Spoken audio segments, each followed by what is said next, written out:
Thank you, Mr. Chairman, Ranking Member, for scheduling this important hearing. We, I think, all share concern of the impact that COVID had on women and their families, and of the impact that government policies relative to COVID, in response to COVID, has had on women.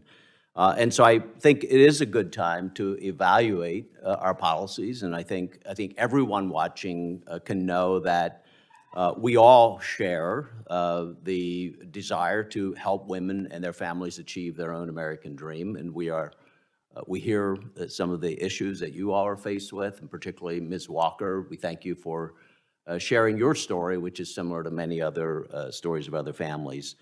So it is a good time to look at the impact of policies and what is affecting American families. And I can tell you the number one issue, maybe second to Ukraine and security, is inflation today.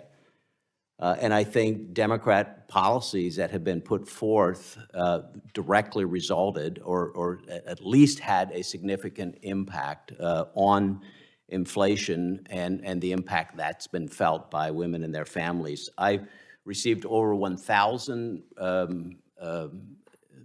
inputs from constituents in my district in regard to how inflation is impacting them. I think about Connie, who is 70 years old, from the town of New Holland in my district. She recently picked up a part-time job to make ends meet because of the price increases caused by inflation. Tanya from Lancaster had trouble keeping her home at a comfortable temperature this winter due to high energy costs.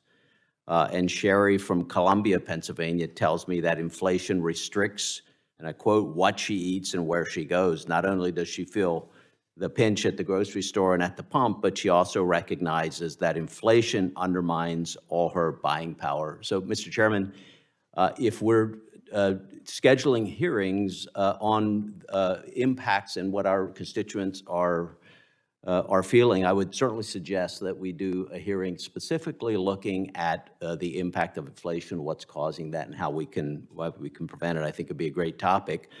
We knew one of the moments that I'm proud of here is when we came together in a bipartisan way and passed the CARE Act, brought together the drug industry through Operation Warp Speed. We were together to combat the impacts of COVID. But we couldn't have disagreed more on the need or the impact of the $1.9 trillion rescue plan. I can tell you that economists were telling us that it would result in years of inflation like we hadn't seen in a long, long time. The Democrats were warned about that when we passed it. Larry Summers has already been mentioned here.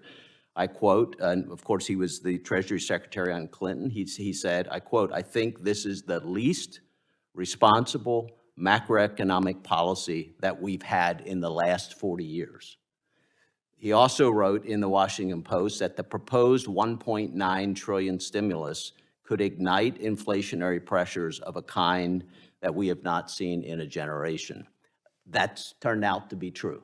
We now have 40-year highs in inflation, and it's a direct result of misguided policies putting trillions of dollars into the economy that did, frankly, more harm than good, and not much of that bill went directly to combat inflation anyway.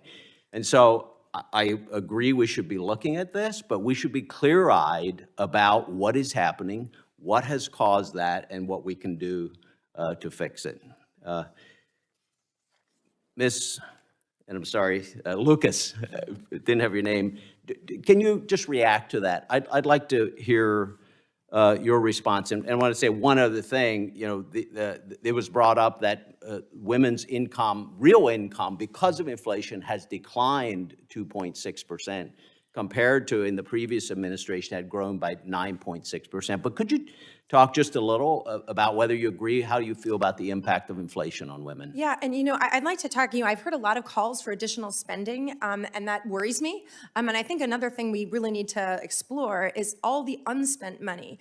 You look at this, the calls for increased funding of daycare. Well, right now, there are 20 states that have not spent even 50% of the money that was allocated as a part of these COVID relief packages. Public schools have over $150 billion left in COVID money. What are they doing with it? I mean, why can't we give this to parents? I hear the stories of people having to pay for tutoring. Why are they paying that? Don't let the public schools keep that money. Give it to people like my fellow witness who are paying for tutoring to make up for the job that their public schools didn't do. Before we spend more money, let's make sure that we actually track what's happened with those that you guys have already allocated. Thank you, and I'm out of time.